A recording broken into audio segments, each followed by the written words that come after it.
Hello everyone. So I want to talk about something that's kind of been bugging me lately in regards to this whole storm of Resident Evil leaks lately, and more specifically Dusk Golem and what I think about his credibility nowadays. If you don't know who Dusk Golem is, I'm not sure why you clicked on this video, but maybe you're just curious, who knows. But he's a Twitter user that's been leaking horror game info and stuff like that for years now, and up until very recently, I thought this guy was pretty accurate and under the impression that he had some very solid insider sources, specifically regarding Capcom and Resident Evil. But I'm starting to think otherwise, and I'll explain why, but I have to start from the beginning. So we got some rumors from at least two different sources that Resident Evil 1 was possibly getting a remake, like another remake, for Resident Evil's 30th anniversary. I covered this in a previous video as well, link to that will be in the description, but it would be an over-the-shoulder RE Engine remake of the game. And yeah, that sounds awesome, of course. Some people think it sounds unnecessary, and that's valid too, but Dusk Golem kind of shut this down this week. So this is like a multi-part tweet where he claims that RE1 remake isn't real and isn't happening. He says RE9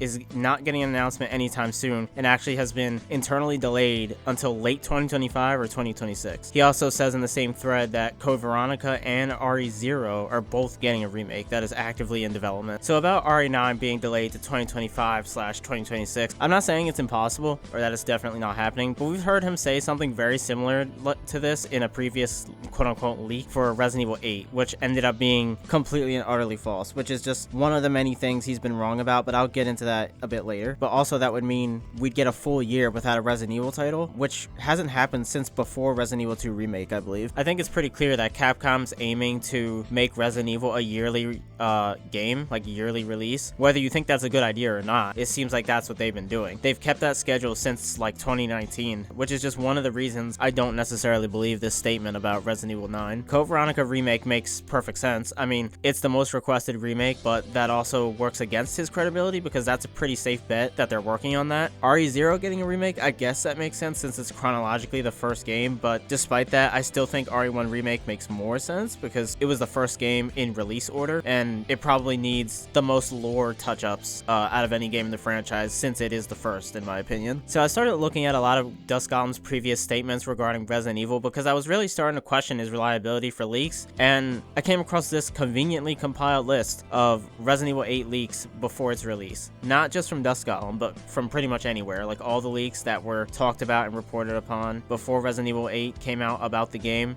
is on this list. And almost everything Dusk Golem quote-unquote leaked about RE8 was actually false. So in January of 2020, Dusk Golem was claiming that production of RE8 started as early as 2016, but was put on hold because Capcom needed all hands on deck for Resident Evil 7's DLC. He said the current build of RE8 at the time was only 6 to 7 months old and was still years away. Remember, this was January of 2020. RE8 released in May of 2021. He also says that an RE game is in fact releasing in 2021, but it's not Resident Evil 8 and it's not a remake. This was also completely false, as we all know. The next thing I'm going to show you is an article on biohazardcast.com, which I think is a defunct website because I couldn't seem to get it to load up and all the links to it are dead, but I know this was a real article because there was multiple other articles that reference it online. They released an article in January 2020 as well, specifically saying that the January 2020 leak from Dusk Golem was completely false info and that their info from their own sources was actually the correct info, and then they proceeded to give the info that they had. So the info on RE8 from biohazardcast.com was as follows. Ethan will be returning as a playable character. That was correct. Resident Evil 8 was tested last year. This is plausible but can't be confirmed. It will not be called Resident Evil 8 but will have a clever title. This was also correct with,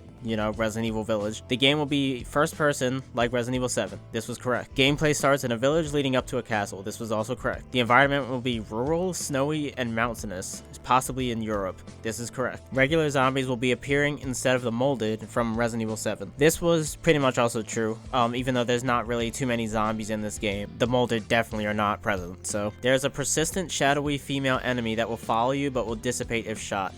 They might be talking about the old hag that you saw from time to time here. I'm not sure though. The post is saying this is true, but I'm not sure if I remember this specifically, so I can't personally confirm that since it's been a while since I played Resident Evil 8. So there are also wolf-like creatures that will attack the player in certain areas. This is correct. Chris Redfield will also be returning in some capacity. This is correct. So as you can see, they countered Dusk Golem's leaks with leaks of their own, and they were pretty much spot on, which doesn't look good for Dusk Golem in the long term. April of 2020. Dusk Golem says that Ethan returns. This is true.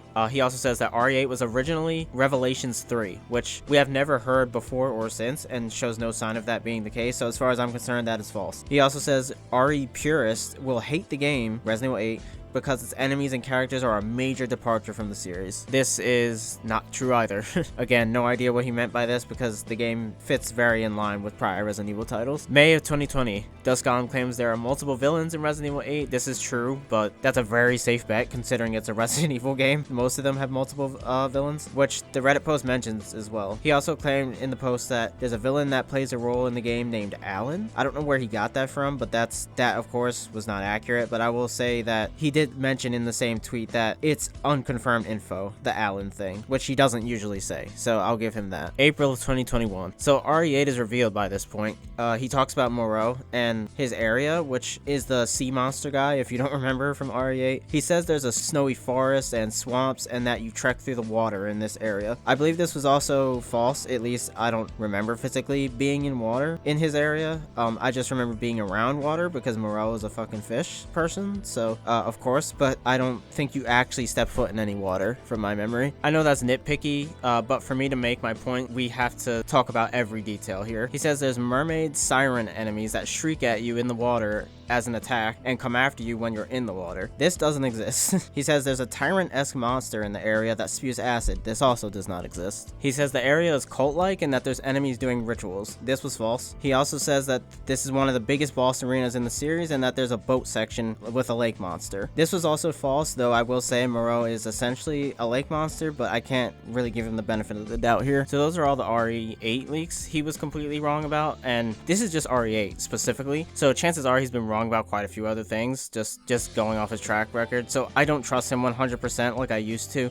And before anyone says, well, you shouldn't trust anyone by 100%, I don't necessarily believe that, because there are a few leakers, not Resident Evil leakers specifically, but there's leakers in general that have pretty much flawless track records, such as Tom Henderson. I don't think he's ever been wrong about anything, but that's just one example. So I think it's fine to believe a leaker. I'll say 90%, maybe not 100%, but if someone is never wrong for, you know, years on end, I'd say it's safe to believe them, naturally. I'm not saying he doesn't have any inside sources. He clearly does. He's been right about many things in the past. I'm just saying his track record isn't the greatest at this point, and to just not put so much stock into his credibility like all these articles are doing nowadays. I mean, the internet is basically taking his word at 100% accuracy every time, and I don't think he's earned that 100% accuracy. And I'm not pointing fingers. Like I was one of the people doing the same thing, thinking everything he said was definitely right because he had very good sources, but I'm seeing now that that's not necessarily the case. That's all. I think he either does a lot more guessing than we think he does, or his inside sources just aren't the greatest. So yeah, that's about all I want to say.